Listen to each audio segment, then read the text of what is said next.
I hope everybody is enjoying their lunch. You guys can go ahead and keep eating lunch. We've been given the challenge, I would say, of leading this discussion. You've got some great presenters here, some great information, and this is the 11:30 session on oral fluids testing for safer roads. You be the judge.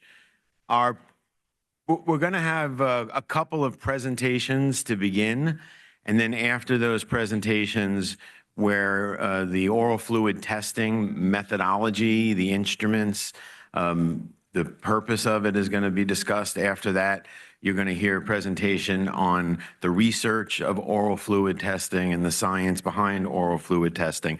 I've been given the job to moderate this wonderful group of presenters, and I really have been looking forward to this, because we've been working together to put this together for you, and I think you're going to enjoy it.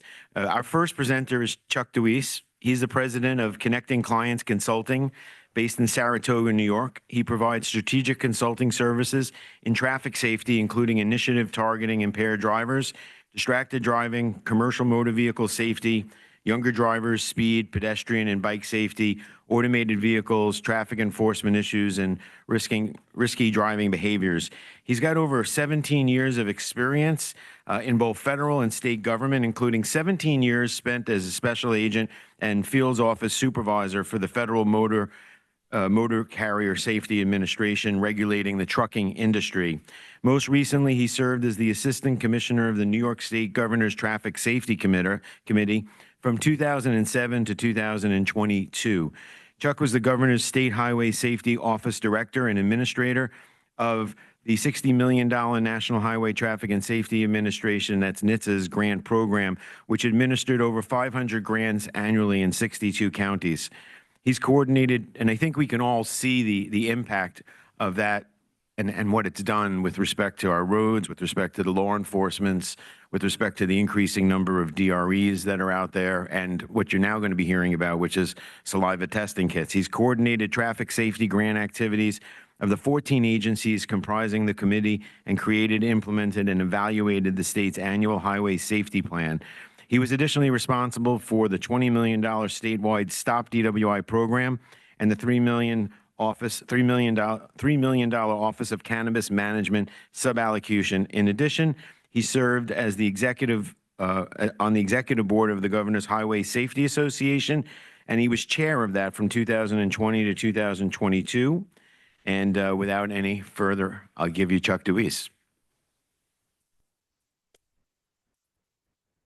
The only thing I'll add in summary is everybody in this room wants safer roads and safer highways, and Chuck is largely responsible for actually making that happen. So thank you very much, Chuck. And I need to shorten my bio. Nobody wants to listen to those long bios. Good afternoon, everybody. Thank you so much for the invitation to be here. Judge Celeste, it's a pleasure to be here. So I did serve as the Highway Safety Office Director in the Highway Safety Office for a number of years, and now I'm a traffic safety consultant working for an organization called responsibility.org. You may have also known them as the Foundation for Advancing Alcohol Responsibility. Real quickly, they are it's a nonprofit organization that is funded by the alcohol distillers, the big alcohol distillers around the world. And they have an arm for responsibility, and they invest money to promote three things: empowering adults to make a lifetime of responsible alcohol choices, leading efforts to eliminate underage drinking, and the part that I focus mostly on, which is leading efforts to eliminate drunk driving and all forms of impaired driving. If you've never heard of responsibility.org, I urge you to go to their website at some point. There are a ton of resources on there for educators, for enforcement, for prosecutors. I'll point out this cannabis impairment detection workbook. You've heard of wet labs, where we get folks impaired with alcohol and then have law enforcement do standardized field sobriety testing on them. Well, green labs are the new thing that have been going on for about the past 5 years, where we dose folks with cannabis and educate our law enforcement on detecting the signs of impairment through THC. So there's a ton of resources on the website. We even have resources for judges. There's information on there about implementing electronic warrants in your state, screening and assessment tools, DUI pretrial services. So there's a lot of good resources on there for every discipline within the impaired driving world. So about 3 years ago, responsibility.org realized that we're really not making a big enough dent in the world of impaired driving. And they created this thing called the National Alliance to Stop Impaired Driving. And you'll see the organizations that make up this alliance. Organizations such as MAD, Draeger, Smart Start, Ford Driving Skills for Life, AAA, all these big organizations that all want to sit down and try to figure out how can we make a bigger dent in reducing impaired driving. So what they do is provide national leadership in identifying and promoting solutions for impaired driving, including expanded chemical testing, which we all know is needed in the labs, training for the criminal justice practitioners, increasing tox lab capacity and uniformity, supporting programs to increase the likelihood of recovery and reductions in recidivism. And we also do a lot of advocacy work trying to get good laws passed around the country. A shameless plug, we have a phenomenal conference coming up in November in Washington, D.C. This conference will bring together all the top leaders in all the impaired driving fields, from toxicology to law enforcement to judicial. It's a phenomenal conference, and if you'd like more information on it, you can go to the nasa.org website. Okay, cannabis, THC.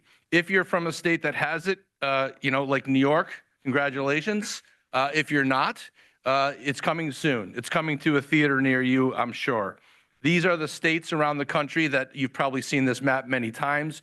If your state is not green or light green and it's white, it's probably surrounded by a state that is green or light green that has either recreational or medicinal use cannabis. So there are folks either driving in your state under the influence of drugs, polydrugs, or THC. So it's been a problem on our roadways for decades. Just because it's now legalized, it doesn't make it any worse or any better, but it means that there are people on our roadways who are driving under the influence. This statistic here I thought was kind of telling. I use this in a lot of my presentations. We lost 500,000 folks in World War I and World War II, but just since the year 2000, we've killed over 600,000 people on our roadways. The numbers are just staggering. You think about, how many aircraft going down a year. We lose 42,000 people a year on our roadways to traffic crashes. Think about if we had one airplane go down once a week in our country. That's the equivalent of what we're killing on our roadways. And much of it is due to impaired driving. NHTSA, who Jane Terry's here from NHTSA, has done some roadside surveys in the past, and these are folks who voluntarily pull into a location, get paid an amount to give an oral fluid sample or a blood sample to test for the presence, not the impairment, just the presence of these illicit substances in the body. And you can see the numbers, and 11.7% of the people tested positive for the presence of marijuana on weekdays, and 12.6 tested positive on weekend nights. So these are people who actually volunteered to be tested. In 2022, NHTSA did a study where 56% of the injured or killed roadway users tested positive for one or more drugs on the study's tox panel. So, the most prevalent category, probably to no surprise, is cannabis, with 25.1% positive, followed by alcohol, stimulants, and opioids. So we have a problem on our roadways. You ask law enforcement who are in the room, they know that there's a problem with impaired driving. Although COVID seems like it's been a lifetime ago, it's been 3 or 4 years, what we noticed during the pandemic was an increase in substance use, in substance abuse. You can see the numbers here for the before and after for alcohol, cannabis, stimulants, and all the different drugs. And you can see all of them, except for stimulants and sedatives, went up. So people were self-medicating during the pandemic. So a question, audience participation. What's the goal of DUI enforcement? I'll ask my state troopers in the back. What's the goal of DUI enforcement? Safer roads. General deterrence, get people off the roads, deter people from driving impaired, right? So what officers create the most liability for impaired driving investigations, right? These officers are brand new out of the academy, maybe just released from their field training officer.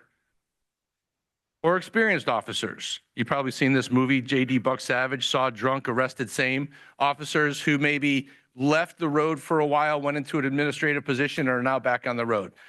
The things that these two groups of people have in common is they don't want to call their supervisor.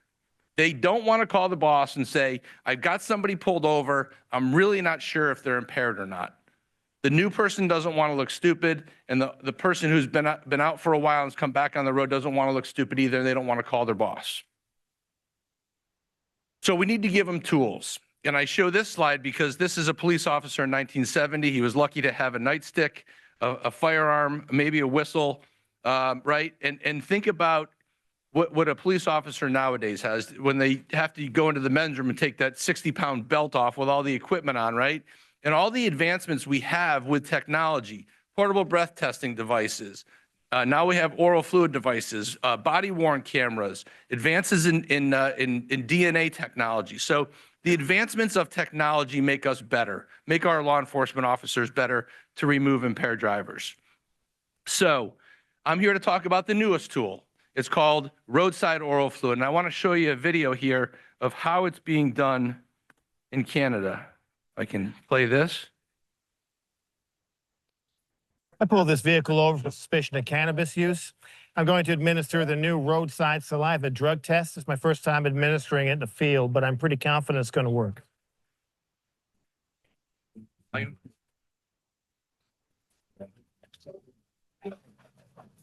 Give me a mixed box of Timbits, like 2 breakfast sandwiches and some matches. You know why I stopped you? Oh, because this isn't at Tim Hortons. I have reason to suspect that you're on THC. Oh, dude. I don't know how we got on the highway. I'm going to administer the saliva test. Oh, man, I didn't even study. Okay, I need you to spit in the tube. Oh my God, I'm so sorry. It's okay. I just want you to concentrate, okay? I want you to spit. Dude, I think he wants you to spit in it too. Yeah, exactly, okay? I want you to spit. What the hell was that? He told me to spit. You said spit. You guys, You're not even driving. Yeah, it's a good thing too, because he's way too high. You know what? I'm just gonna swab my own face. I'll get the sample that way. Wait a minute. What happened to my test tube? That's it. Out of the car, please. Hey! Hey! Stop! Come back here! Come. Oh, hit the brake! Hit the brake! Hit the brake!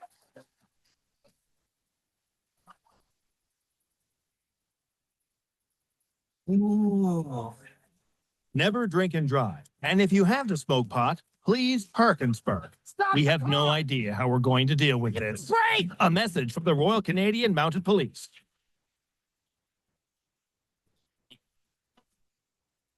So I apologize to our Canadian friends. Hope there's none in the room. I asked the judge if it was okay to use some humor during the presentation. She said yes. So if you're offended, I apologize, but talk to the judge.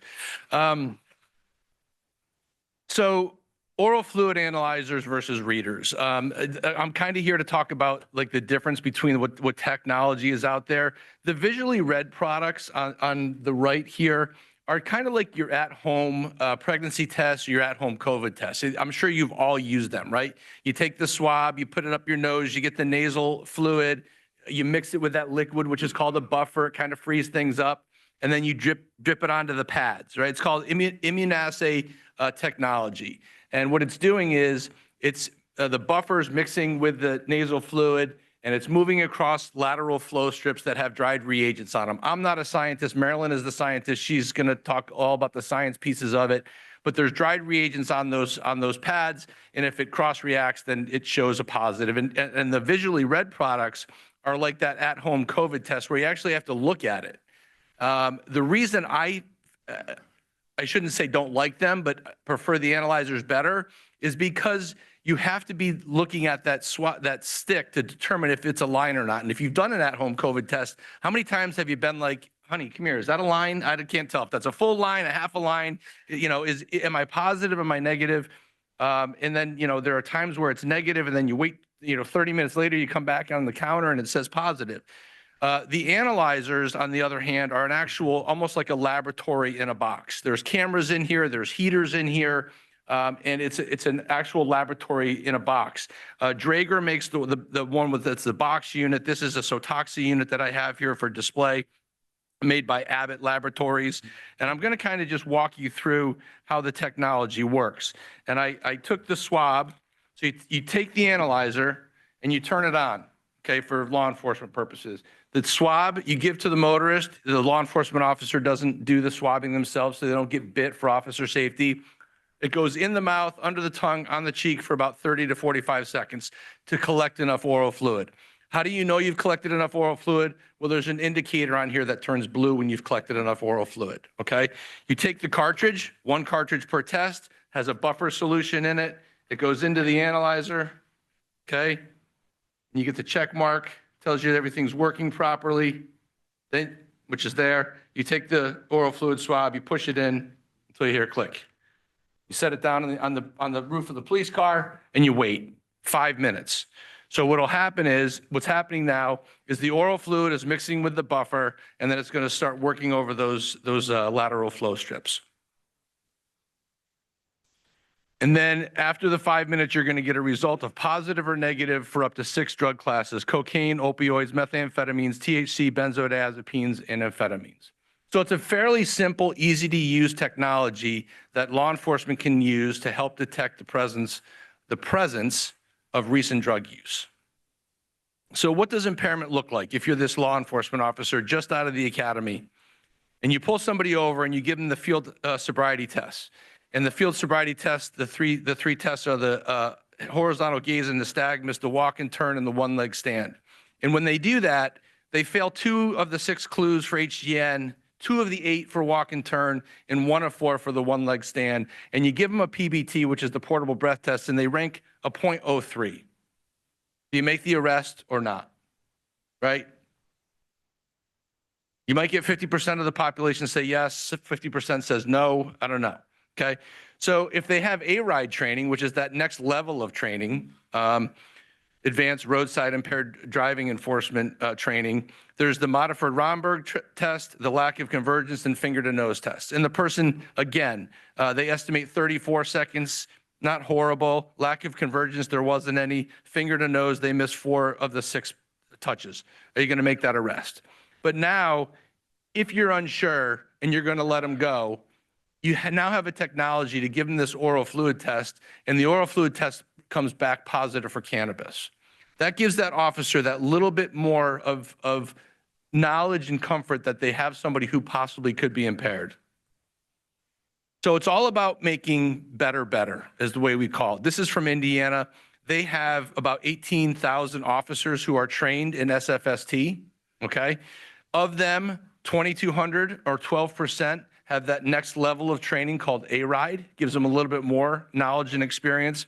And only 1.1% or 197 are your drug recognition experts. I call the DRE the Green Beret of impaired driving. They don't need this device. They're trained, they know how to detect impairment. But your road patrol officers and your ARIDE officers don't have that level of expertise and confidence. So you want to give the officers who are your SFST road patrol and your ARIDE officers this technology to make better, right? You want to make you're not going to get everybody to be a DRE. As much as the legislature may want everybody to be a DRE, you're not going to get to that point. So you want to make better, and that's what this technology does. States that have implemented or are preparing to implement roadside testing, you can see this list. If this was 2 years ago, there may be 5 states on here. It's almost more than half the country now have implemented some type of roadside oral fluid testing program. The analyzer uses lateral flow, like I talked about. It's simple and quick.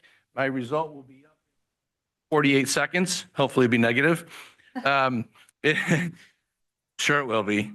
It doesn't test for bourbon. It uses preset cutoff levels for each drug. It's rapid, and you can print the results, and the technology does have built-in quality checks and procedures. There's actually a positive quality control cartridge and a negative quality control cartridge. That takes about 5 to 10 seconds to run. So you can stick those cartridges in before you do a test, before a shift, at the start of the day to make sure that the analyzer is working correctly. This is probably the most important slide for this next discussion that we're going to have. The difference between screening and confirmation tests. So if you compare it to alcohol, the PBT that's used at roadside that the officer makes you blow into is a screening device. Okay, it's not used evidentially. When they bring you back to the station and put you on a bench unit, that's the evidential unit. So you compare that to oral fluid. This is the screening device that's used roadside that just tells you the presence, doesn't tell you the number of nanograms. Okay, and then when you take blood, or in some states if you're urine, or if you have evidential oral fluid, those tests are done at the laboratory. So this left side of the screen is all of the screening information. It's an investigative tool that's only assisting the law enforcement in building their probable cause. It's collected at roadside, it's analyzed at roadside, it's only testing for 6 drug classes where the laboratory may be testing for 100 or more. It's going to give you only a qualitative result of positive or negative, and it's not used in court proceedings. Compare that to the right side of the screen, that's your evidential test. That's the test that the samples collected post-arrest, typically in a hospital scene for blood. It's a significantly larger test panel. The analysis is done in the lab, and it's actually going to give you that qualitative or that quantitative result, and it's a key piece of evidence in court proceedings. This slide I use because each of the devices, I'm negative, by the way. Wait, let me see. Yeah, you want to see it? Let me talk to my attorney. The cutoff levels, each of the devices have different cutoff levels. When I first saw this, I was kind of surprised. 25 nanograms for THC, like Colorado has 5 nanograms for permissible inference. Well, what I was educated on is there's not a 1-to-1 correlation between oral fluid and blood. Okay, so 1 nanogram of THC in blood does not equal 1 nanogram in oral fluid. It's 1 nanogram in blood equals about 25 to 45 nanograms in oral fluid. That's why the cutoff levels are higher for oral fluid. And Marilyn can, I'm going to take it back. All right. You can explain why, but it's not 5 nanograms on here. All right. She's the scientist. She'll tell you why. Advantages of roadside oral fluid testing, I think I'm going to point out a couple that I really like. It enhances public safety and creates general deterrence. If the motoring public knows that law enforcement has a technology to detect the presence of drugs at roadside, it'll help in your traffic safety efforts in your state.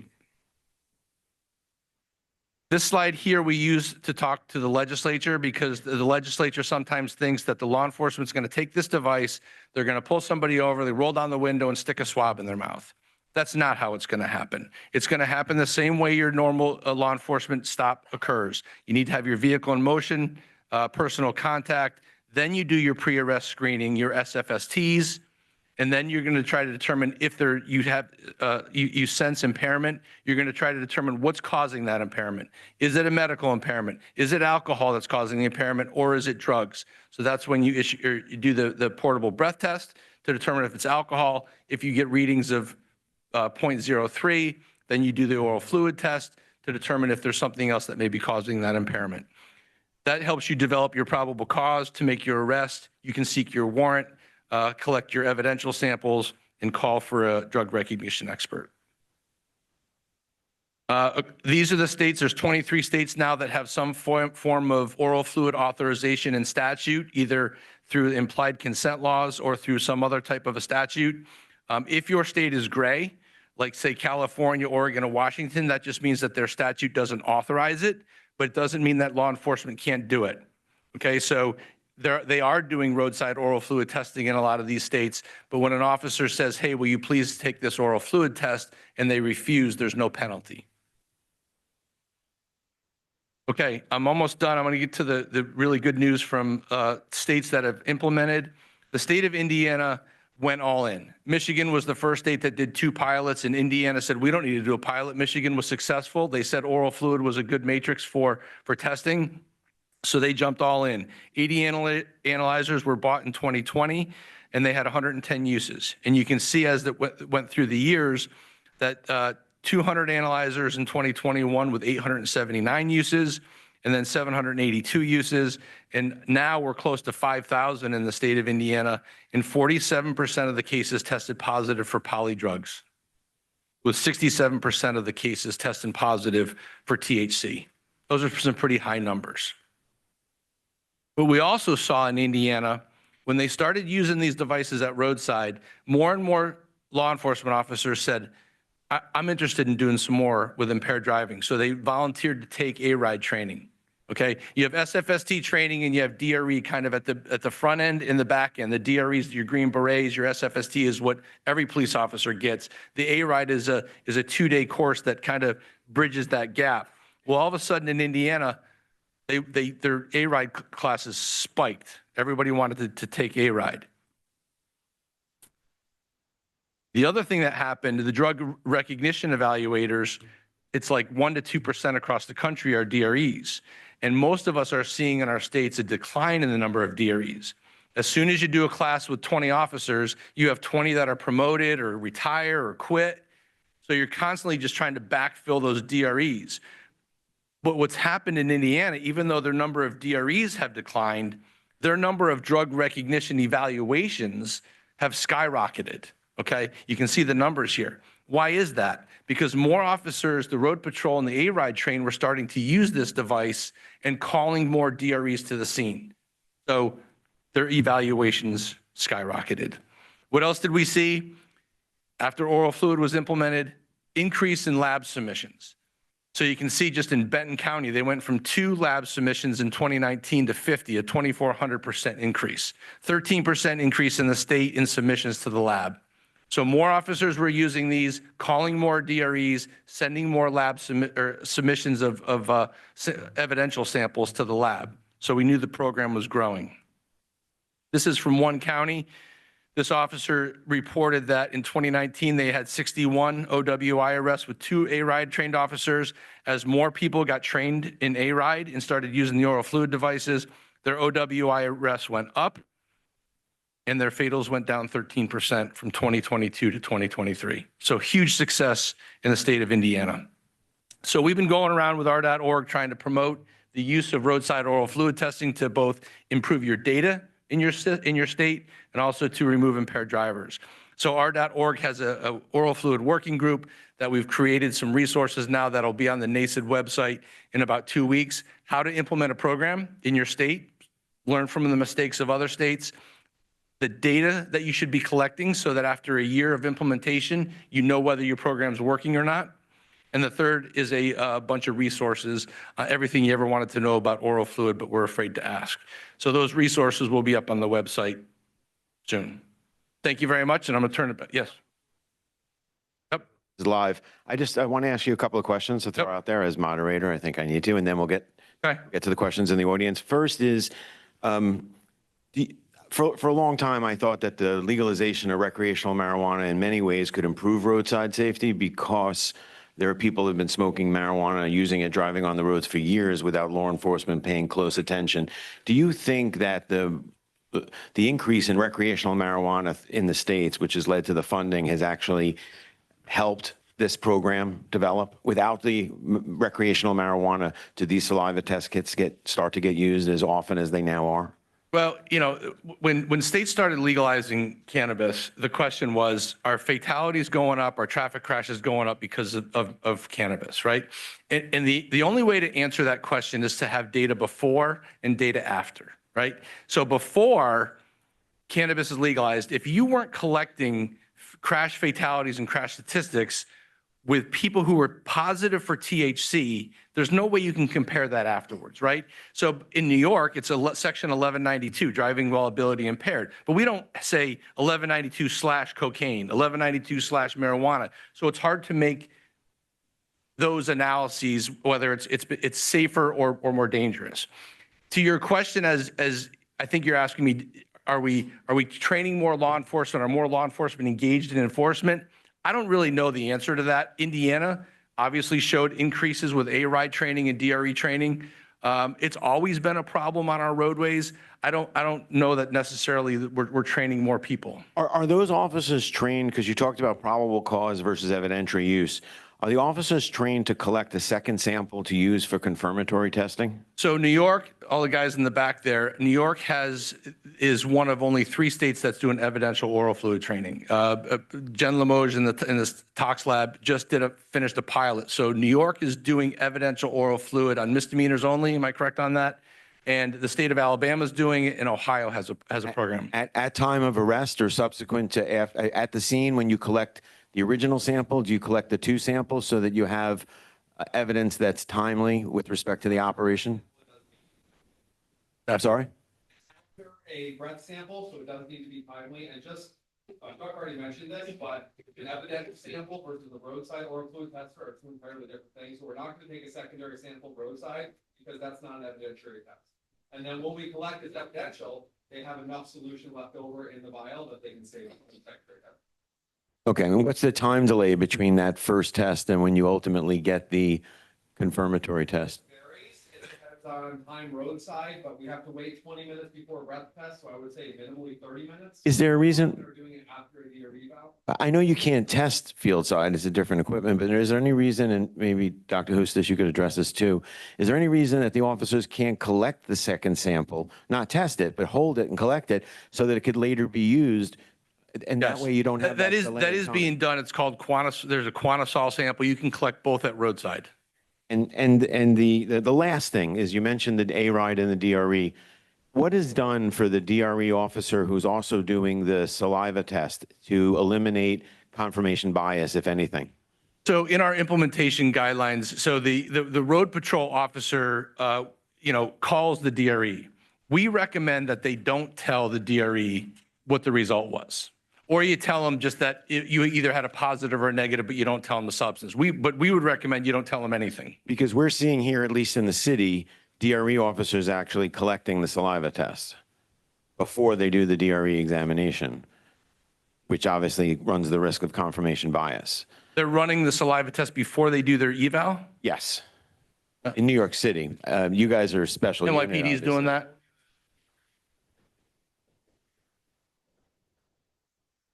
Right, but they're doing the oral fluid kit before the DRE examination, so they've already got the confirmation bias to deal with. Now the prosecutor has to deal with that. The evidentiary test, they have no result.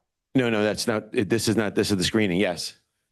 There isn't a confirmation bias when we collect it, it goes away to a lab, we don't see it. No, Talking about the roadside. no, the roadside, Yeah. yeah, you're getting a result. We recommend that you don't tell the DRE what the result was. Right, but the DRE is doing it, that's part of the problem. It could be. I will tell you that this is not intended for DREs.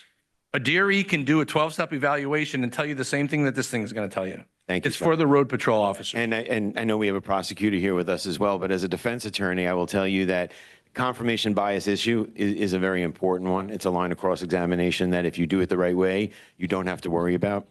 So I know we had a couple of questions, and then we'll get Dr. Hustis here. Go ahead. Yeah, I just have a quick question about your statistics in the beginning of your presentation when you talked about roughly 25% of the accidents were tested positive for cannabis.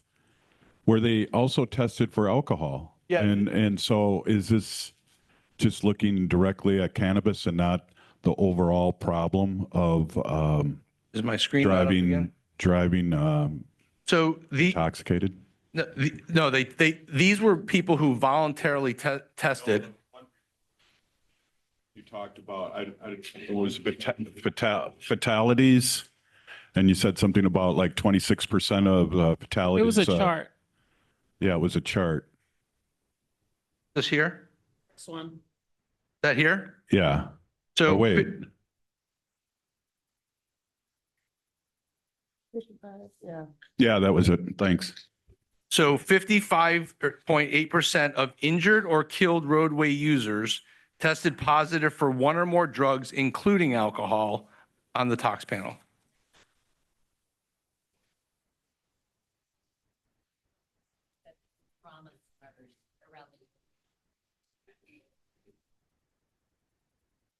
Yeah, just to clarify, that's not a national sample. That's work that's done with a few trauma centers at One point when the study first started, it was 5 trauma centers. They eventually got it up to 7. And these are tests done on fatally or seriously injured victims of traffic crashes. So over half of them came back with at least one substance. Can I see the next slide? It was 25% 25.1%. for marijuana. Of course, presence doesn't indicate impairment with marijuana. Hold on. Only, or is it marijuana in combination? The link to the report will give you that data. I don't know that off the top of my head, what they were, metabolites they were testing for. Yeah. Yeah. I did not do the study, but I do work for NHTSA. Jane Terry. We had another question over here. Yes, thank initially. you. Thank you so much. My name is Cheryl Murray Powell Esquire. I'm a cannabis, agricultural, dietary supplement, trade, and psychedelics attorney.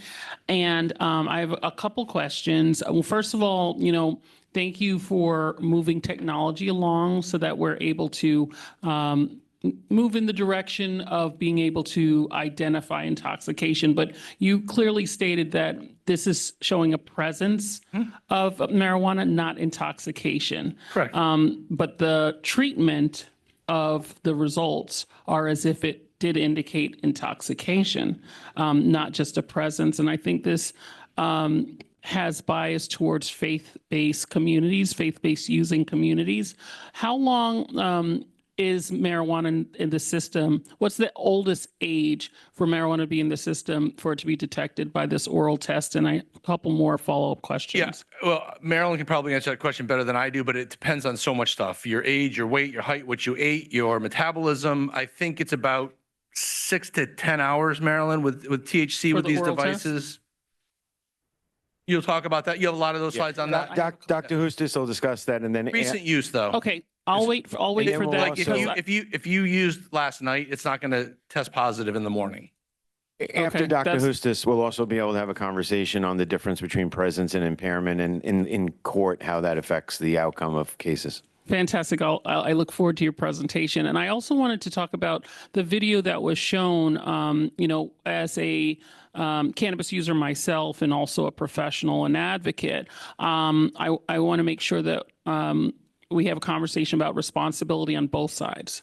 Absolutely. Okay. Absolutely. So with a video like that depicting, a stereotypical stoner, that isn't traditionally what we're seeing going into our medical dispensaries nor our adult use dispensaries. We're seeing a lot of, mainstream America. We're seeing a lot of our seniors who are who need this for medicine, need it for ailments and things like that. So I think, I want to challenge a little bit in a respectful way that depiction in that video of what a cannabis user looks like or a marijuana user looks like, because that's not our experience as far as the foot traffic going into our legal adult use or medical dispensaries. And I think there is opportunity to maybe show a varied view, not just, I don't want it to go all the way to the extreme, the other end, where it's someone who's suited up, but let's show some variety with regards to that. And my last point on the video is, towards the end, it showed even hallucinogenic experience, which is not accurate and representative. And I apologize if the video was, I use it for humor to try to, but we did research with CANRA, and you are exactly right. If you stereotype that industry, you're not going to be successful in getting a message across. We know that we need to involve the industry, the users, in delivering the message, because government's been saying don't use it for 50 years, and all of a sudden you've got the commissioner of DOT saying, oh, it's okay now. So you have to make sure your messaging comes from the right people. You can't use you shouldn't even use the word marijuana. Yeah, absolutely. And I love and applaud that you're working with CANRA, because I do as well. I have great respect for Jillian, their executive director. But I want to make sure there's a distinction between, humor and mockery, and also, inaccuracy. So cannabis doesn't typically have that effect that was depicted in the video where he's hallucinating the officer, dancing, whatever. That would be indicative of, some other drug that's involved in that experience. So as we're educating law enforcement, we need to make sure that if someone's having that type of effect, that they're not flagging it for cannabis erroneously, that they're actually looking at which drugs would be indicative of that potential experience. So I just wanted to highlight that, but I appreciate your work because we want to make sure we have this level of accuracy with testing, and the fact that we've gone from 30 days tests that it can show cannabis as old as 30 days to an overnight experience, 6 to 10 hours, that's advancement. And we want to see that technological, innovative advancement. So thank you for your work. But as a cannabis user, I'm going to challenge you to, show a varied experience and more accuracies. I will just say too, that to your previous question about the law enforcement are not using it to detect impairment. They're using it to build their case for impairment, their probable cause. So it's part of the whole story. They're not going to arrest you just because this thing says you're positive. Okay, it's only a piece of it's the SFSTs, it's the behavior, it's the interview, it's that whole totality of the circumstances that helps them build their probable cause. So they shouldn't be using this for impairment. Yep. Okay. Thank you. All right, Thank you, we don't Chuck. have time for any more questions. We're going to keep moving on. So. Yeah, we got to move ahead because we have Dr. Hustis coming up. So I had mentioned to you when we started and I introduced Chuck that he's saved countless lives and made our roadways safe. So is Dr. Marilyn Hustis from a different perspective, from a research and a science perspective. She is an American toxicologist researching the effects of illicit drugs on the human brain, body, and in utero for generations.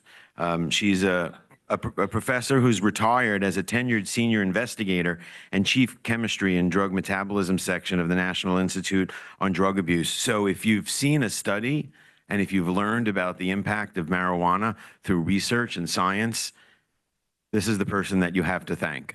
When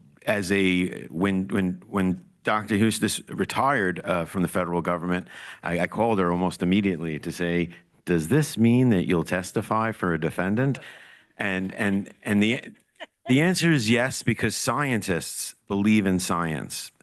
And I will tell you that the amount of knowledge that she has in this area is just absolutely incredible. She was an adjunct professor at the University of Maryland School of Medicine in Baltimore from 1999 to 2017.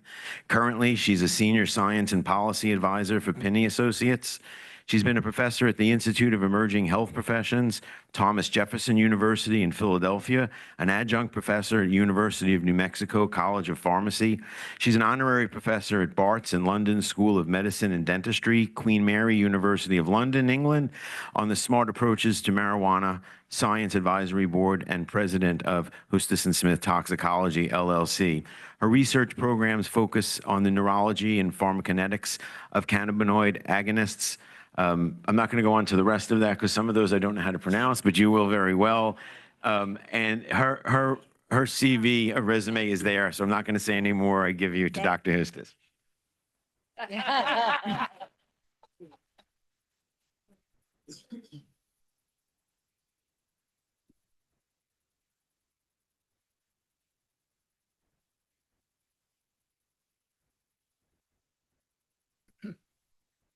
Great. I came last year. Mary had asked me a couple times and we couldn't work the schedules right. And I came last year and I enjoyed it so much because you met so many different people with different expertise. We discussed things. We didn't argue, we discussed, but it was great to hear all the different perspectives. One thing I want to say that I learned a long time ago from transportation, see if I can get it right, safety research prosecutors, whatever, TSRPs, right? We shouldn't be talking about accidents. We should be talking about crashes because thank you, the right to drive, we all need to drive for work, for school, take our kids around. But when we drive, we take tests and we sign things. And when you choose voluntarily to use a drug that is going to put maybe yourself at risk and the public, innocent public at risk, that is a choice that you're making. So I used to have things like accidents on my slides, and I try really hard never to use that word and to use crashes or incidents. And so I've heard a little bit about accidents this morning, and I think that's really important for us to decide. So we all have different expertise. All of you have a lot of intelligence you're bringing, but you may not know a lot about oral fluid testing. So my job is to bring you up to speed. And when I started out, I ended up with 400 slides. No, that's not going to work. And I'm focusing on cannabis, and I want you to make sure that you don't think everything I say is specific for all drugs, but specific for cannabis. So how do you best document impaired driving? And the collection of blood after probable cause has been shown and the arrest has been what we've done. So we start out, and Chuck showed this beautifully, it doesn't start out with the test. You have documentation of the impaired driving performance, either by police or witnesses or others, and then you could take an evidentiary oral fluid test at that time. The officer could document psychomotor impairment and then take the roadside test. But in the end, you have to have an well, you don't have to have in some states, but having an evidentiary biological sample that then suggests what the causative agent could be. And Steve Epstein brought up the issue of the cognitive bias and the fact that you don't want to take the test first that could influence the exam by the officer or the DRE. So in the past, we collected blood. And in the United States, it takes on average 1.4 to 4 hours to get that blood sample. And during that time, the body's metabolizing the drugs and the drugs are disappearing out of the blood. They're not out of the body, they're not out of the brain, but they may be out of the blood. So I really support taking the evidentiary oral fluid test that's going to go to a laboratory. It's going to be examined the same way blood would be examined with mass spectrometry. And the mass spectrometry is a very accurate test performed appropriately in validated procedures. And it's especially important for cannabinoid testing, which I will come to show you. And there's also real value in that the police officer generally now has to get a warrant to take a blood sample, drive the person to a hospital or a police drawing station, be there, wait to get the blood drawn, et cetera. And that during that whole time, they're now out on the road protecting us and looking for other impaired drivers. So what is oral fluid? I think we all know what saliva is. Oral fluid's the proper term to use because we're not taking the full saliva.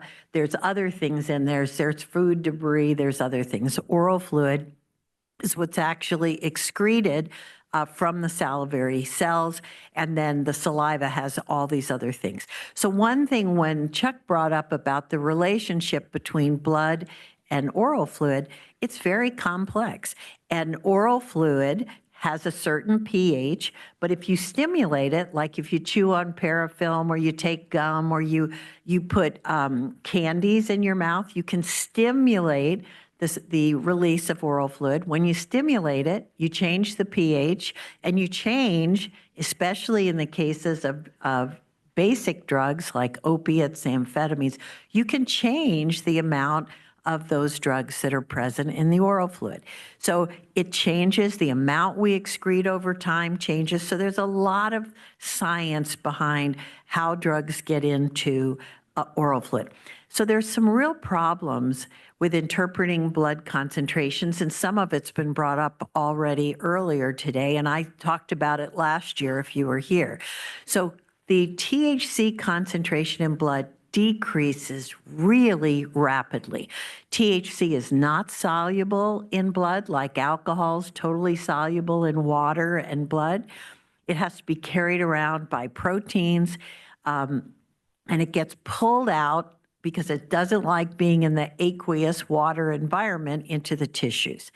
We have the problem about the development of tolerance. So individuals who use cannabis on a regular basis can develop some tolerance to the effects. I'm going to talk more about that.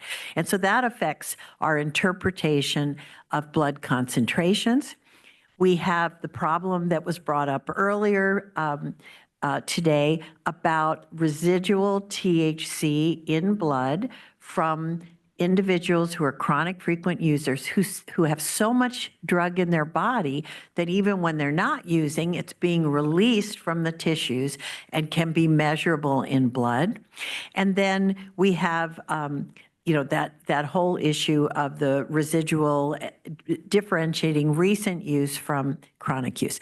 This is a study that we did in the world's most advanced driving simulator.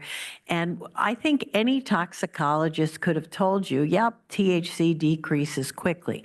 But we actually measured it in a very well-defined way after we showed impairment in driving. And we showed that 74% of the THC in blood is gone in 30 minutes. Okay. Now, when you have to get a warrant and it takes at least 1.4 hours to get the blood to start getting, I mean, many times it's 4 hours, by then you've lost 90% of the THC in the blood. So it's a real problem for us.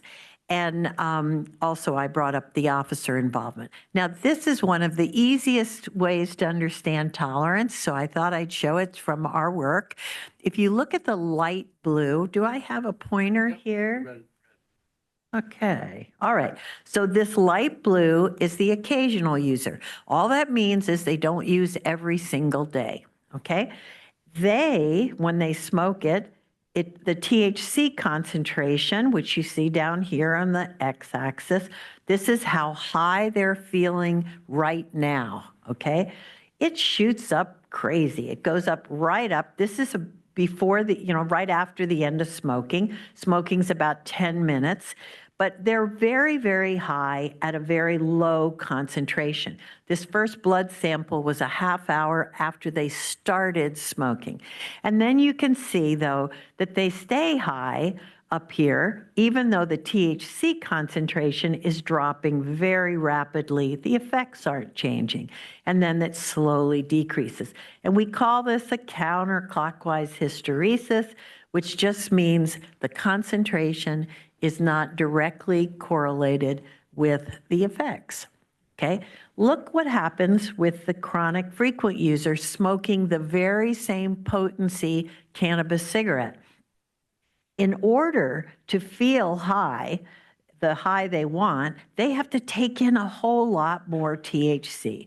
So at the very same time point after smoking the very same cigarette, the experienced smoker smokes it differently, takes more puffs, holds it in the lung longer, etc.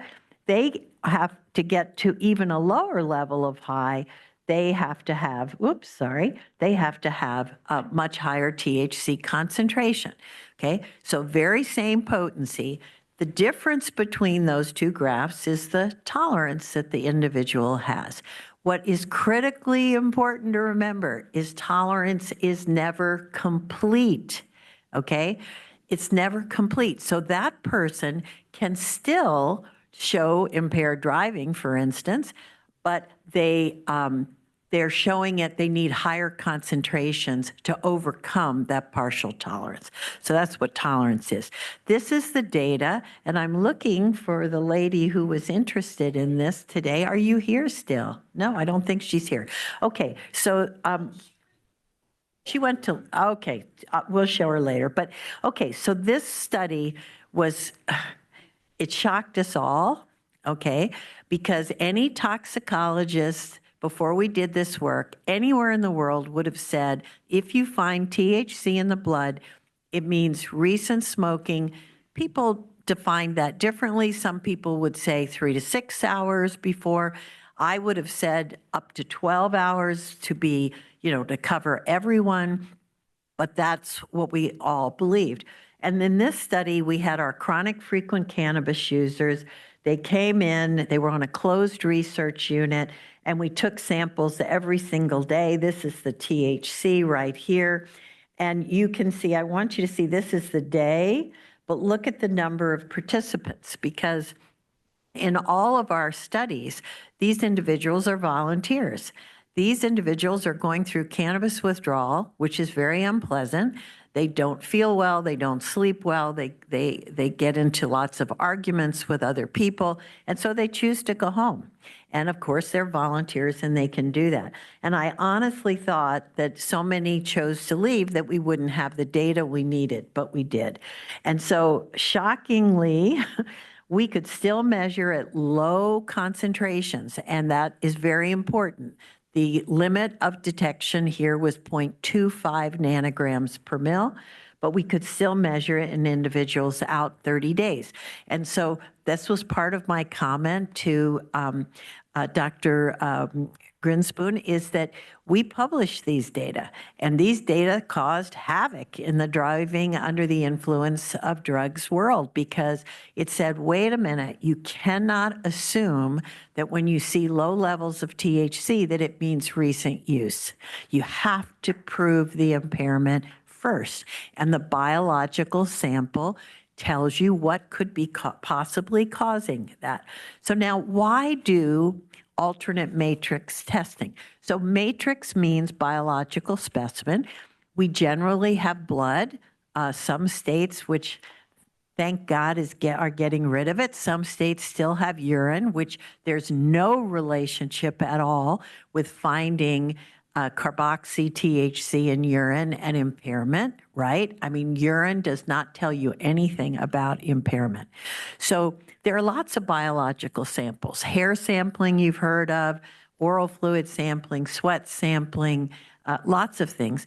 The reason it's so important is every single biological sample will tell a different story about the drug use and the window of detection, and in some cases, possible impairment.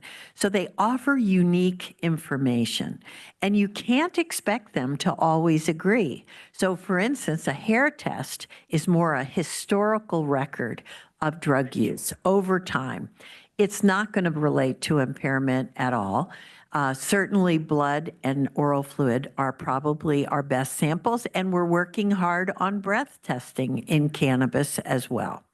So when you look at different matrices, you have to understand a lot. The chemical and pharmacological properties of the drug. You've got to know how good your test is. And one thing that was really important that Chuck touched on is the cutoff is critically important, right? The cutoff is the decision limit between positive and negative.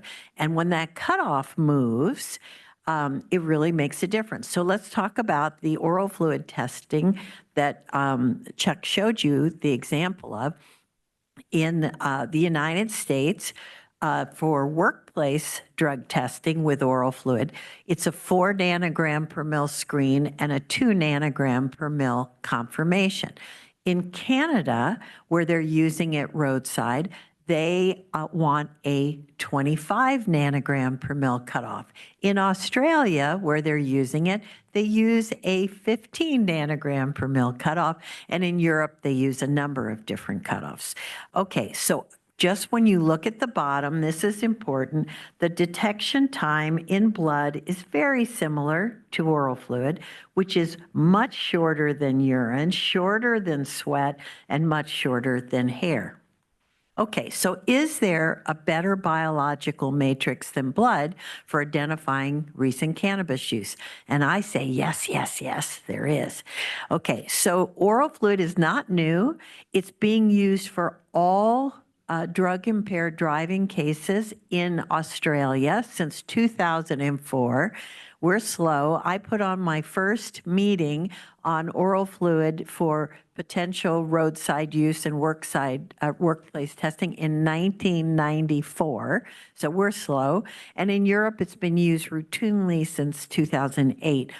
It's sensitive, specific. There are good tests, and he showed you the best two tests, the Draeger drug test and the Sotoxa method.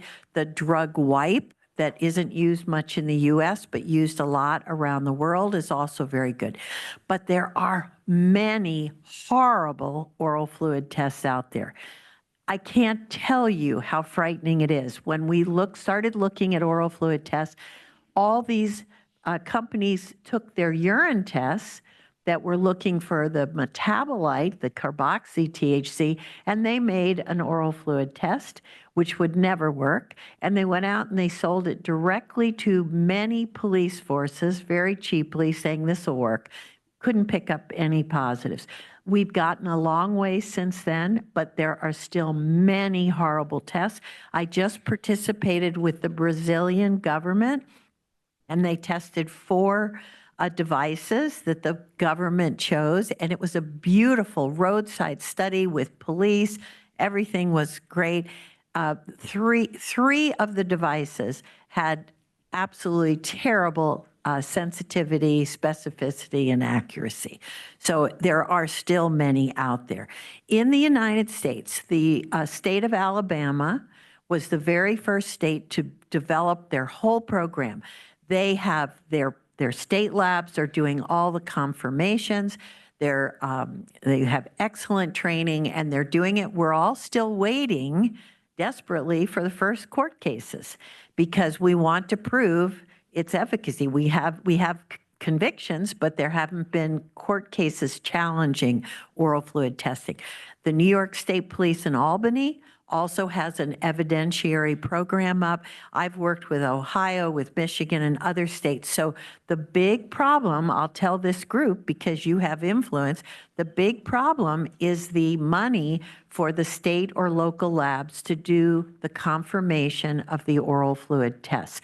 We have the tests, they're validated, we can help the labs do it, but they don't have the money to get more equipment, to get the people trained, get the methods up. As you all know, turnaround times are really tough for the state and local labs.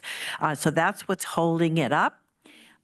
This is a really great slide for you to look at because I haven't been able to show you a lot of blood data this year. I showed it last year. But there's big differences in the blood concentrations and in the blood patterns between the chronic frequent smokers and the occasional smokers.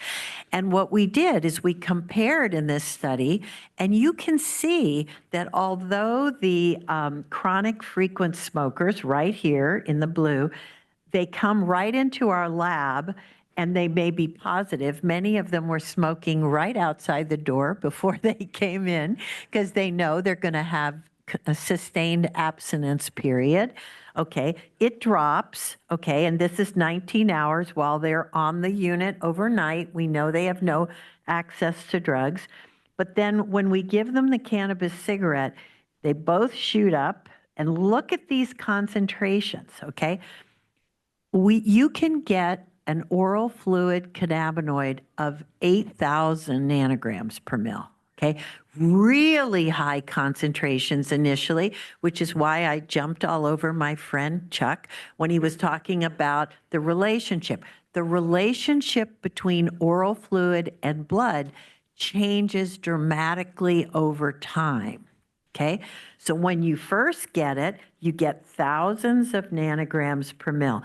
Look, though, how it looks identical between the occasional user and the chronic frequent user. So we're getting away from that blood concentrations where they're very different between the two populations. And they're all positive. They can be positive. This is a low limit of quantification of about 0.5 nanograms per mil. So the cutoff makes all the difference in how long they'll be positive. So your question, ma'am, about that you asked, it depends on the cutoff, okay? We can say that it doesn't so much depend on whether you're an occasional user or a chronic user anymore, like it might in blood. it more depends on the cutoff, on how long. Generally, if it's a low cutoff, it reflects use that day.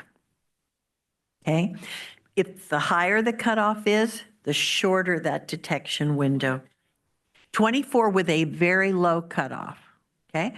And then depending on where you make that cut, shorter and shorter, okay? What is the cutoff? Okay, so I said that a minute ago. So the cutoff is the point at which you determine, is it positive or is it negative? Okay? And so the cutoff, I told you these different countries have different cutoffs. In the United States for workplace drug testing, it's 4 nanogram screen, 2 nanogram confirmation. For roadside impaired driving, we don't have a national cutoff. We actually, I'm part, and Jane knows about this, the National Safety Council, we have a group called Alcohol, Drug, and Impairment Division. And we meet about every 3 or 4 years, and we suggest what the cutoff should be for roadside testing, okay? All right, so there are okay. Okay, so really good question, complex question. The question was, is this delta 9 THC or delta 8 THC or whatever?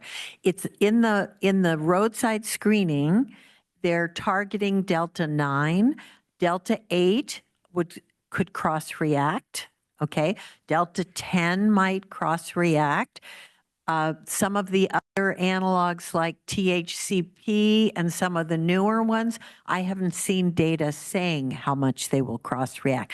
The confirmation is only delta 9 right now. Certainly they're capable of doing delta 8, but to my knowledge, for oral fluid, nobody's doing delta 8 yet. Blood, yes. Oral fluid, no. Okay? They could. They have the capability of doing it. Okay. There are limitations to oral fluid. You get a lot less specimen volume. The devices collect about 1 ml oral fluid, and then you may not recover the whole ml when you try to get it out in the laboratory.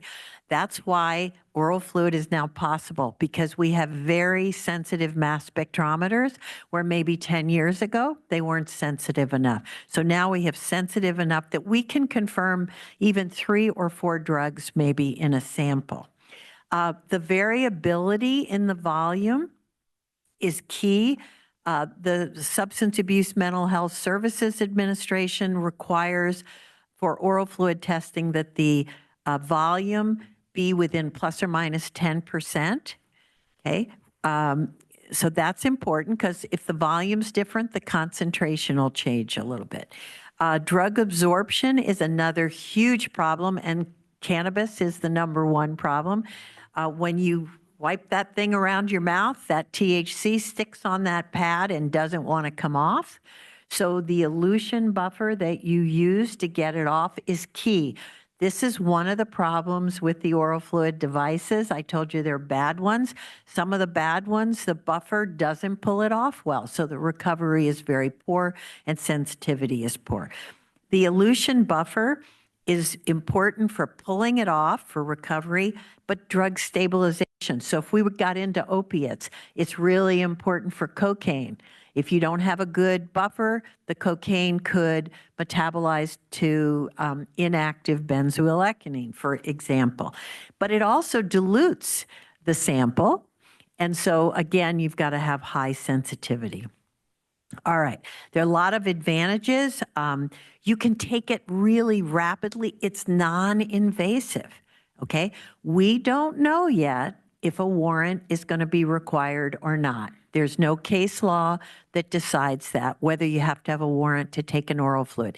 In some places, you may not. For a breath test for alcohol, for instance, are they going to require it because it's non-invasive or not? We don't know. The THC concentrations in oral fluid, I showed you, are initially really high, thousands of nanograms per ml. and I'm going to get into that in a moment. And then it slowly decreases in about 3 hours, let's say around 3 hours. Now, the concentrations are going to mirror the concentrations in blood. They're not going to be the same, but they're going to decrease at the same rate.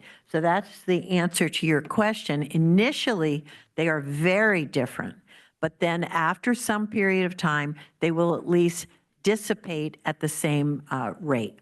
Very good that occasional and chronic users have the same time course for at least initially. Some of them are very reliable, and they reflect recent use, so much better than urine. Now, how do drugs get into oral fluid? And it's a number of different ways. Smoked, vaporized, or oral cannabis, they coat the mouth of the oral mucosa. So when you smoke it, it's going right inside the mouth and coating the mouth. If you drink THC-infused beer, that's going to coat the mouth. You eat a brownie, that's going to coat the mouth. One of the things that's very important is Marinol, and that was brought up this morning. The synthetic THC that's FDA approved is in a capsule, okay? We did the testing.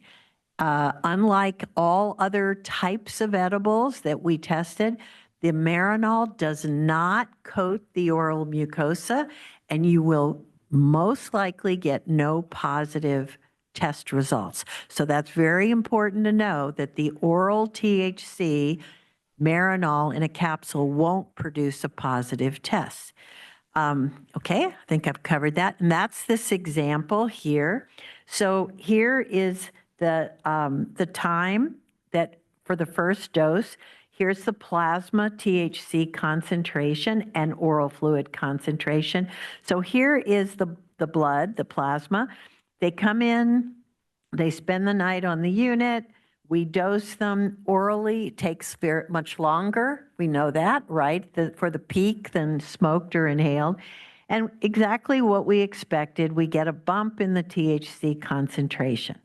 When we took the individuals, here's their oral fluid concentration, and they came in and it decreased. We dosed them and it just kept decreasing. We gave up to 120 milligrams of THC round the clock, woke them up 2 in the morning and gave them THC, and we didn't get positive results. The only positives that we got were from their self-administered smoked cannabis before they came in. So people need to know that's a disadvantage. The volume indicator, I don't think I need to say more. Chuck talked about it. Absolutely key to know that you're getting the sample. And a good oral fluid collector, whether it be roadside or evidentiary, has some way of signaling that you have the proper amount collected. Another thing that's important for you to realize is after any kind of stimulant, it will cause a reduction in saliva flow. And so if they've used cocaine, amphetamines, cannabis is a stimulant too, it's hard to get a full sample. So we had insufficient oral fluid volume for every sample we took 15 minutes after they started smoking. We allow them about 10 minutes to smoke. So 5 minutes after they finish, we couldn't get a full sample. We had a few at a half hour, and we even had one at 2 hours.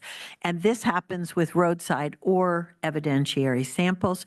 So you need to always mark that down. I'd still test it because if you have that lower volume and it's hard for the police officer, it's hard for the donor, they may take 10 minutes to get an adequate sample.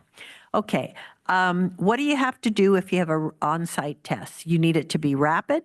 You have to have the volume adequacy indicator. You have to have a clear differentiation of positive and negative tests.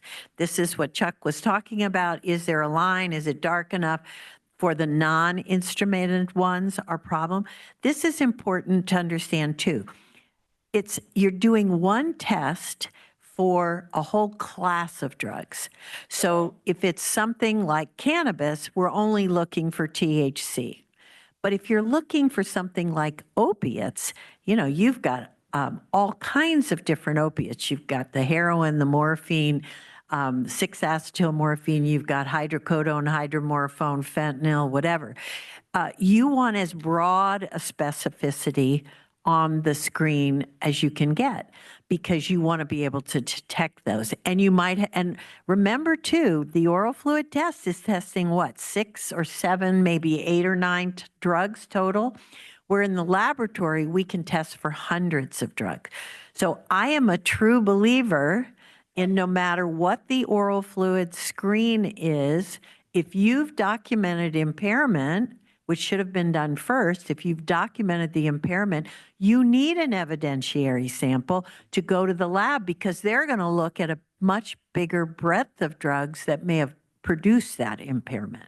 It has to work in the police officer environment, cold, snow, heat, has to be sensitive, and it has to be portable. For an evidentiary device, you need the adequacy indicator, you need a consistent buffer volume, you need rapid collection, and you need a good elution buffer to get good recovery. I think I've said all this already. So this is the showing you what you get with oral fluid testing. So we've dosed the individual. This is the carboxy THC. And it's really, we can detect it with the most sensitive instruments in the picogram per mil, which is why nobody's testing for it in any kind of real life environment. This was researched to see what we could see. And you get the THC really high up in the thousands and then slowly decrease. You know what these are? The other cannabinoids, cannabidiol's present, cannabinol, the others are present, but we don't monitor that usually. This is our study of both occasional users and frequent users that have, and you can see how similar the patterns are between those groups, but the same person smoked the drug, inhaled the drug, and an oral on 3 different occasions of the same large 50 milligram THC dose. And you can look at the different cutoffs. Again, that shows you, you can figure out detection times based on those cutoffs. And this is just showing the edibles, how they were similar, again, between the frequent and the occasional users. They just lie right on top of each other. So again, we don't have to worry about that. Here are the 2 devices that Chuck showed you. And I'm just going to focus a little bit. Let's see if I get it. Yeah. So the Draeger Drug Test 5000 has a 5 nanogram per mil cutoff. The Sotoxa has a 25 nanogram per mil cutoff. But guess what? They had, after recent use, they had the same basic statistics on identifying true positives, true negatives, false positives, and false negatives. So they call it a 25 cutoff, but it performed as the other one. Okay, thank you. And the other thing I want to show you is if you use the confirmation at the same cutoff for the screen, you get your best results. If you try to lower the confirmation, you end up decreasing the sensitivity. And I think that's enough. It worked well for frequent smokers. It worked well for occasional smokers. This point I'm going to say, Mary, because it's important. Around the world, different countries confirm differently. So for instance, in Germany, they screen with oral fluid. If it's positive, they have police surgeons riding around in cars everywhere, like our DREs, but even more. And the police doctor goes and draws the blood. Okay?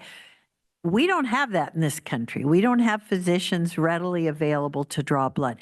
But I want you to see how the confirmation rate when you use blood is lower than when you use oral fluid.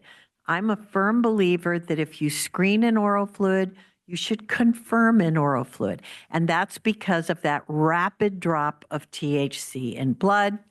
Edibles, we've already talked about today a lot.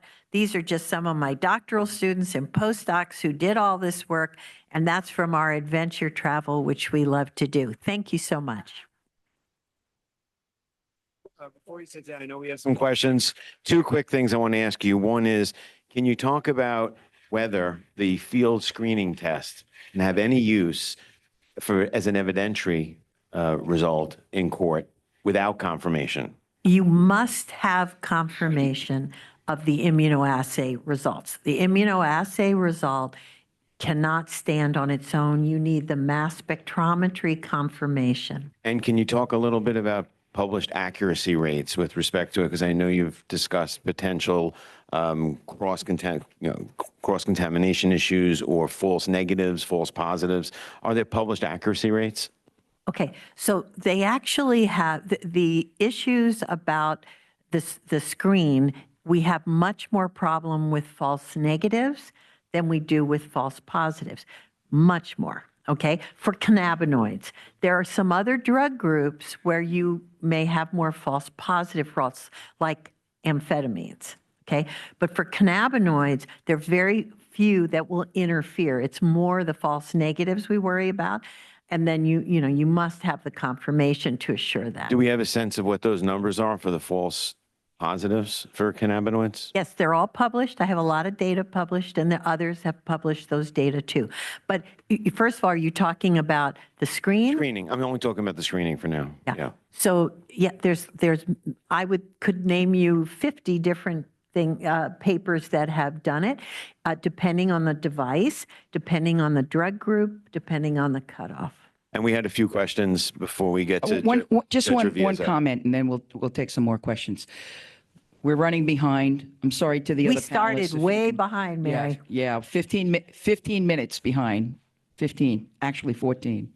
But two things. One, several years ago, when I was a JOL with NHTSA, myself and Peggy Hora, who was also a JOL with NHTSA, did a presentation with Barry Logan from NMS Labs in Pennsylvania and elsewhere.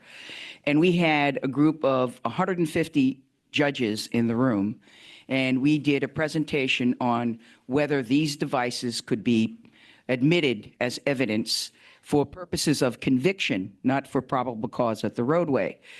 And half of the judges admitted it, and half of the judges did not admit it. So it'll be interesting to see what happens.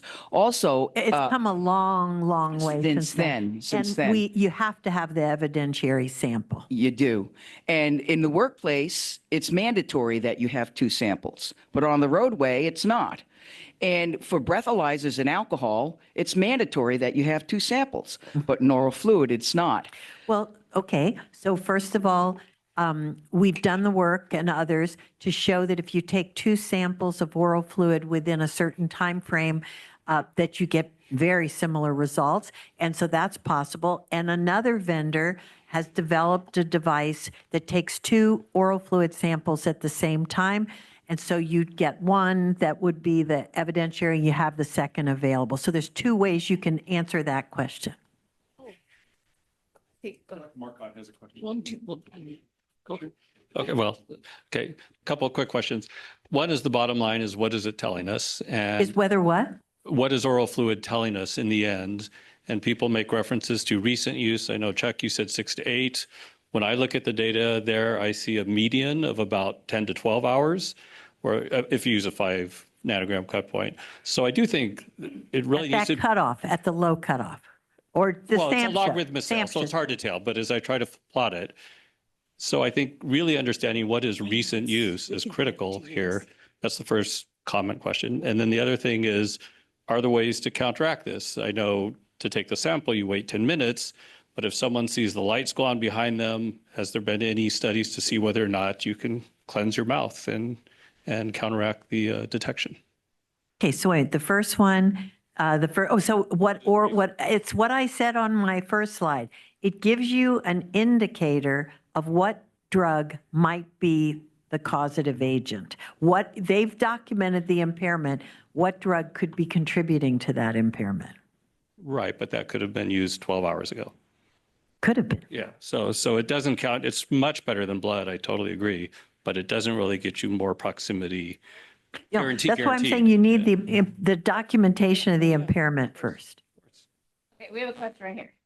So can I just ask about the counteracting it? So Is there- you can you- want to wait 10 minutes Right. because you want to clear things. You have to inspect the mouth so that they don't have something in the mouth. They can't drink water, right, or a liquid to do it. But what do you mean So counteractive? have there been any studies, the light goes on behind me, I swirl bourbon and try to swirl around my mouth to get rid of the contamination from smoking? Does that? Okay, so we've looked at potential interference from toothpaste, from mouthwashes, from whatever, as far as, could they be producing things? But it's much easier to adulterate urine than oral fluid. They try. We had a person who sprayed hairspray inside their mouth. Can you imagine how horrible that was? So there's a lot of papers on potential adulterations, but I think since the concentrations are going to be so high in oral fluid, right? Whether it's oral or inhaled or smoked, if they have done something in that 10 minutes, I mean, the whole idea is you keep them under your observation. But I agree with you. They've got time before the officer approaches the car or whatever. I can't think of anything to answer you. No, we've tested the testing part, but I don't think people have done all that work. Okay, Okay, right here. All right. yes. Actually, my question was along with that, so I'll skip. It was just basically like, does water, toothpaste, Yeah, eating or it- drinking change the pH in the oral fluid that would affect the test? And then I guess I'm just sort of confused because we're talking about the technology, but I come from a land where DUI or driving impaired is like a big ordeal. And like, as an attorney, I only care about evidentiary value. And if you're talking about the technology, you're saying that you have to have it double tested to use it and like, No, Judge Mary Celeste's comment was, we do require, like breath tests, they take it twice, right? And the lower value is the one that they use. In workplace drug testing, you give one urine sample that's split into two pieces. One's held for you. This one gets tested. If you want to challenge it, that one gets tested. And that's an issue with oral fluid. For the roadside, there's only one test and it's not evidentiary. For the evidentiary one, you can take two, right now it's not required, but you could take two samples. And the workplace says you can either take two samples, one right after the other, or there is a new device that takes two samples at one time. One is saved and one is tested later. And But that's all the if I evidentiary. could just interrupt now, because Judge Ruviezo is actually going to be talking a little bit about this with respect to FRI hearings and the standards. So, and I know that, Okay, great, I know that great. Dr. Hustis is going to stay here. You'll be around. Yes. Okay, great. This is the last question I've been. One right here. Right here, and then that's last. Great, great talk. Really enjoyed the information, your perspective you've been sharing, and a lot of the data you've presented. A couple questions, very quick. One on Marinol coating the mouth. I would suspect that any other cannabis capsules would probably have a similar effect where maybe saliva testing would be less effective. Don't know. Nobody's done, to my knowledge, nobody's done that research. Popular recreational and medical products we've seen are the capsules. Second bit was on the publications that you've been posting to support a lot of the data that we've been seeing. One of them, Analytical Bioanalytical Chemistry 2013, oral fluid, cannabinoid concentrations following controlled smoked cannabis. I noticed that the sample sizes were particularly small and the error bars were particularly large. So does this indicate, perhaps you could comment on the availability of more recent and significant research in the field? Okay, so the question about the N's, the number of subjects, to conduct a controlled research study in the United States with, the secure research unit, whatever, they're always low numbers because the costs are in the millions of dollars, seriously, millions of dollars. We do collect like a ton of samples from each individual. We've done a lot more studies since then, but always your controlled studies. And Dr. Marcotte's going to speak tomorrow. In his studies that he's done on driving, for instance, He has not done inpatient, they're outpatient, and he can do a lot more studies, a lot more participants in those studies because of that cost difference. Okay. But just, I guess, on the volume of publications along that field that are being produced today, you know, maybe even 10 years later from when that publication was made, has the research stayed the same, decreased, increased? Can you comment on that? There's a lot more research now. And also another factor in what you're saying is within subject, like the last one I showed, it's the very same subject that is subjected to the smoked, the vaporized, and the oral. So you've removed a lot of variability between subjects. Okay. I've heard Mary's granted one last. Yes, thank you. Really quickly, first of all, I want to commend the law enforcement table for being here and being involved in discourse and for the questioning that's coming out as far as the applicability. That's really encouraging. Also, thank you for answering my question as far as the prior use with regards to detection. Now that we know that potentially 24-hour timeline, I'm concerned about medical patients and faith-based users being more likely to be sanctioned, possibly targeted, because when we talk about medicine, it's usually a daily dose, right? So if you're using your medicine for a particular indication daily, then you're more likely to have that in your system for a 24-hour period. And with the faith-based users, then our ceremonies can be on a regular daily basis. So we're also vulnerable as faith-based community. So I just want to say we would love to work with you. We have the Indigenous Cannabis Industry Association here. I represent Ethiopian World Federation and Rastafari community. We'd love to talk about some research for our communities based on faith-based users. You said the R word. I'm in. All right, great. Thank you very much. One second. I just want you to remember that the cutoff makes a huge difference. So that the one graph I showed was a very low cutoff, and then you can compare others. And remember, first, the sample's not coming before they've shown the impairment. The impairment comes first. Okay, thank you. Before I introduce Judge Riviere, I just want to acknowledge Assistant District Attorney Michael Naughton from the Bronx District Attorney's Office, who has been serving on this panel. We've been doing a lot of work of preparation. We're running a little bit behind, so we may not get into the discussion we were hoping to, but Judge Riviere is going to actually hit on this issue that you discussed. I'm going to give you a brief introduction. She teaches at Cardozo School of Law. She started as an Assistant District Attorney in the New York County District Attorney's Office, worked for the state in the Inspector General's office, and she now sits on the Kings County Supreme Court, where she tries felony cases. Thank you, Judge. Thank you. Thank you. Yes, so we had been hoping the three of us lawyers on the panel here to have a conversation a little bit about how when or if the scientists say that this type of technology might be ready for the courts, what would that look like? How would it get into the courts? And just in general, for those lawyers in the audience, you know that there's two basic screening or tests or that have come out of the courts. In New York State, we have the Fry test, which is whether or not the technology or the scientific evidence that it wishes to, that either side, right, because either side could seek to put this into evidence, is it generally accepted within the relevant scientific community? And that Fry standard is now somewhat of a minority standard throughout the country. The federal system used the Daubert test, which is now a majority of the states, in which we're looking more at the reliability of that technology. And both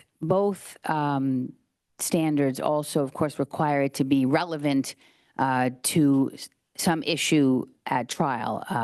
And that's the basic test. So initially, a court would have to determine, depending on what standard the court is using, whether or not that technology meets the test. Now, how that's done and what type of evidence would be shown, maybe I could quickly turn that over to Michael because he's going to have to leave us.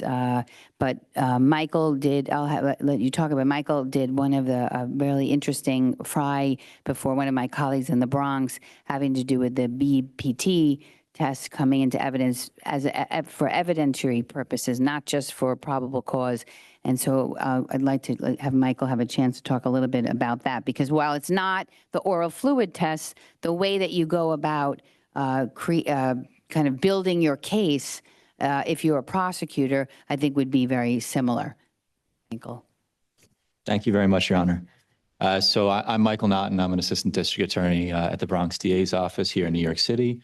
Specifically, I'm in what's called the Public Integrity Bureau. We investigate and prosecute cases of criminal misconduct by uniformed members of service and by public officials. So why am I here? It's because when I started as a misdemeanor ADA, actually, everybody, I hit my 3-year commitment in 1 week, woohoo. Basically, within 2 weeks, I was assigned a DWI involving a very serious collision. And not knowing much about the state of the law, I saw that there was a portable breath test that was administered, and I wanted to introduce it into evidence. I've been since told by Steve that portable breath tests are not admissible into evidence, so Yeah, so he did an I'm sure we're amazing not going job to relitigate it now. throughout the United States, New York City is the only jurisdiction where we have any cases that say that it's admissible, but he got it done. So listen to him. So the steps that we took is, luckily I had somebody from the Vehicular Crimes Bureau who was very interested in the case and was willing to give me the time of day and listen to me and try to help me along. And you know, we did different motions and eventually got to coming up to the trial stage.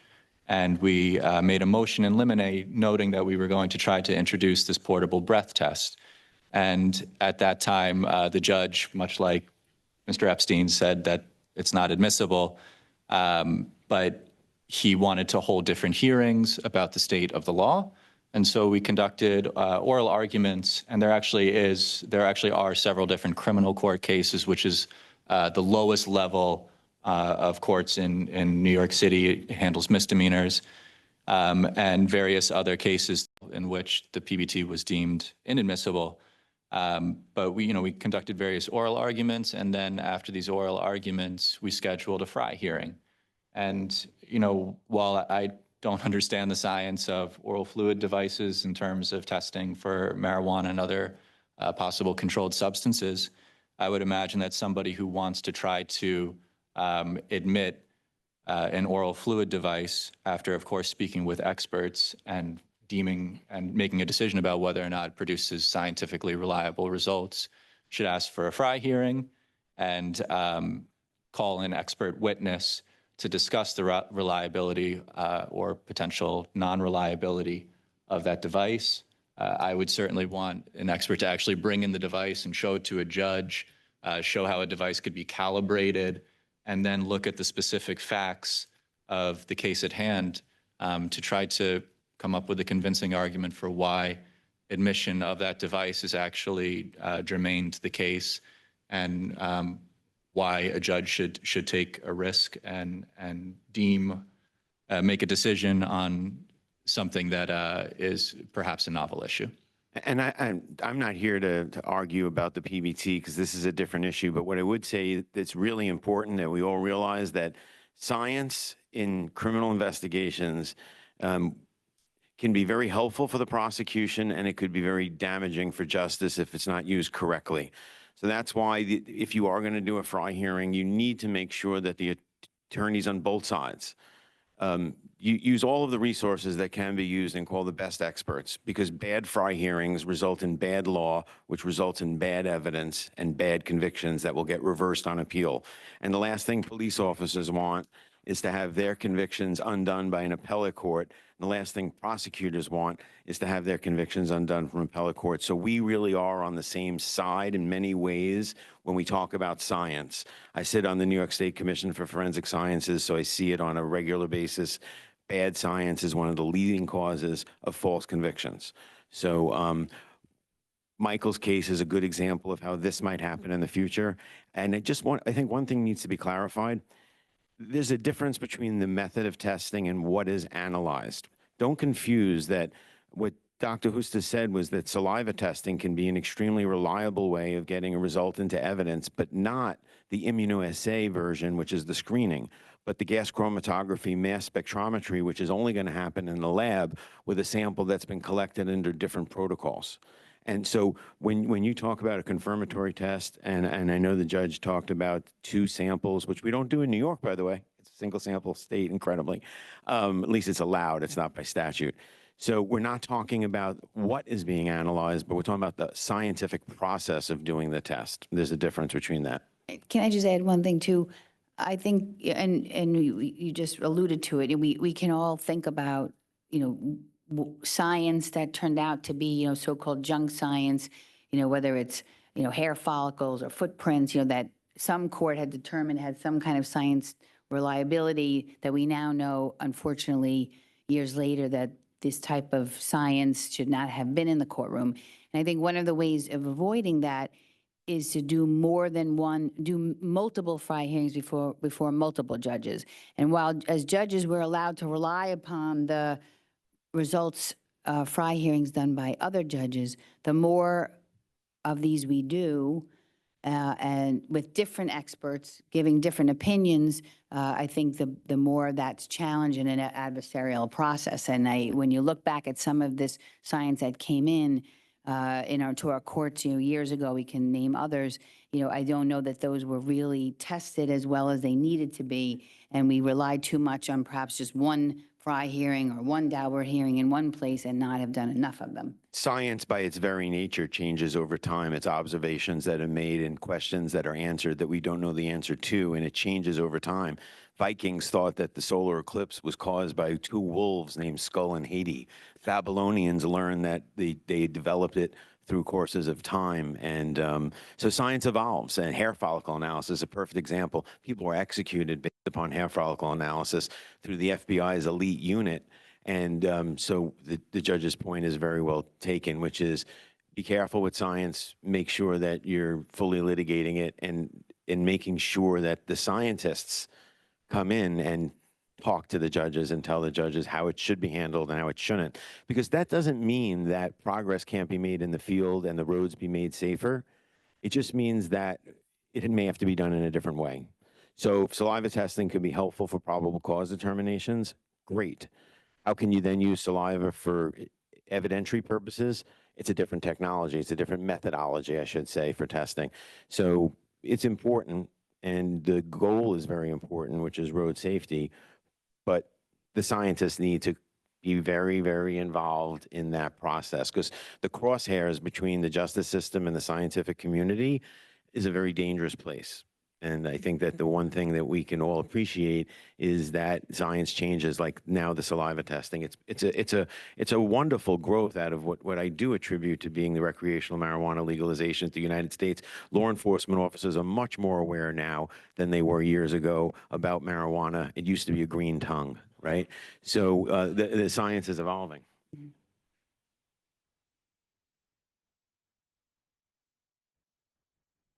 And then we caught up, right?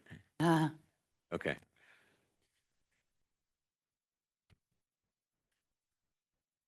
Hi, fascinating panel. I guess I was a little bit disturbed, sort of as a law scholar focusing on rhetoric, of the early distinction between accident and crash.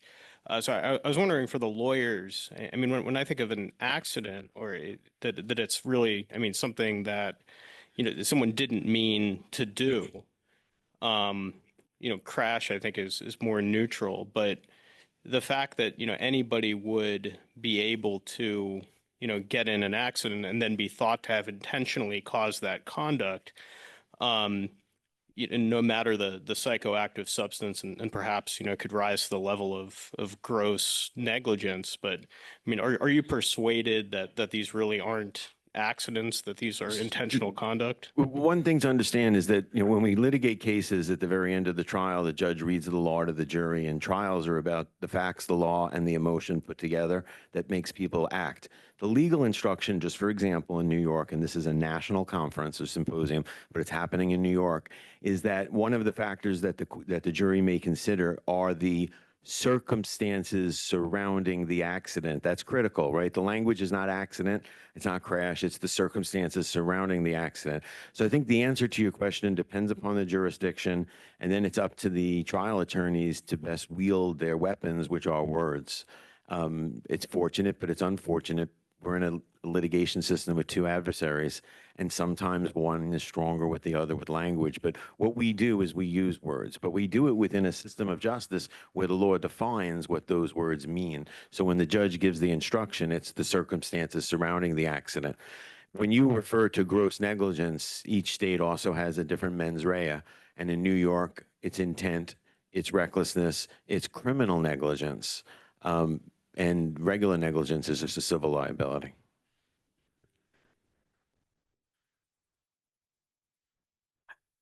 Thank you. So there was a lot of great information, and I'm not a scientist. I'm a lawyer. So I think maybe we can distill this. If I were to ask, what would be the best practices you would recommend to law enforcement in connection with cannabis-related offenses? Best practices. The two. But the lawyers?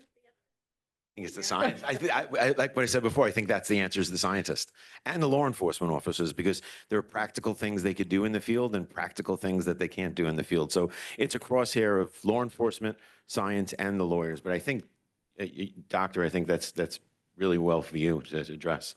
Well, I definitely think everything is important. The observations that cause the initial stop, there has to be justification for that. Then the interaction, when they stop and talk to the person, all that's important as well. Then if they do the initial tests on showing psychomotor impairment or whatever, then I think the oral fluid test can be helpful, okay? It can be helpful, and it's helpful that's done right in front of the individual. Not only that it's quickly, but it's done right in front of the individual as well. But that specific test is, remember I said it's a broad spectrum, right? Looking across classes of drugs. It's a small number of classes of drugs. We have hundreds of drugs out there with all the new novel psychoactive substances. Then taking the evidentiary sample is easy. It's done right at the roadside by the trained officer.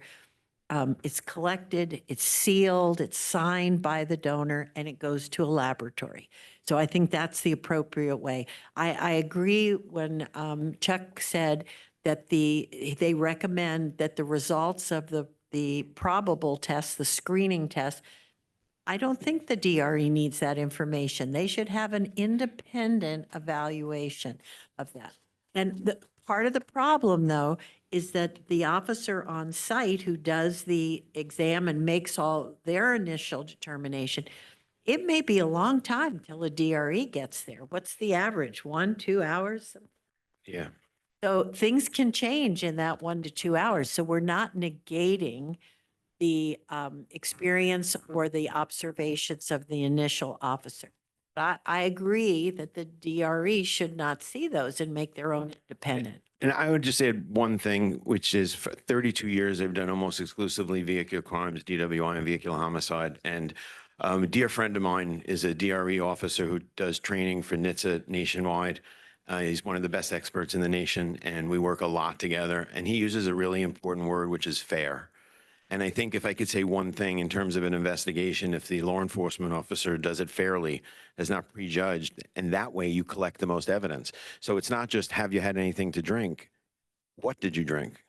When did you drink it? It's not, have you used marijuana? When did you use marijuana? So if you do the investigation without prejudging, I think, and you do a more complete investigation, it'll be fairer to the defendant who may not be driving while impaired, and it'll be fairer to law enforcement in getting their convictions because they'll be able to collect as much evidence as they can. I'll tell you this, the body-worn cameras, which we now have in New York State, is the single best way to capture the evidence, especially on these impaired driving cases, other than the fact that we've now lost dash cams It's unfortunate. It seems like body cameras have taken the place of dash cams. And if I could say anything to the law enforcement officers here is keep the dash cams, because they're going to show you the bad driving. When you say that the tires crossed over the lines, or that they're straddling the lane, when that jury can see it, it makes a big difference, especially when the defense attorney is saying, well, you were wearing a body camera. Why couldn't we see the driving, right? So the cameras are really, really important. It's making our job harder. There's no question about it.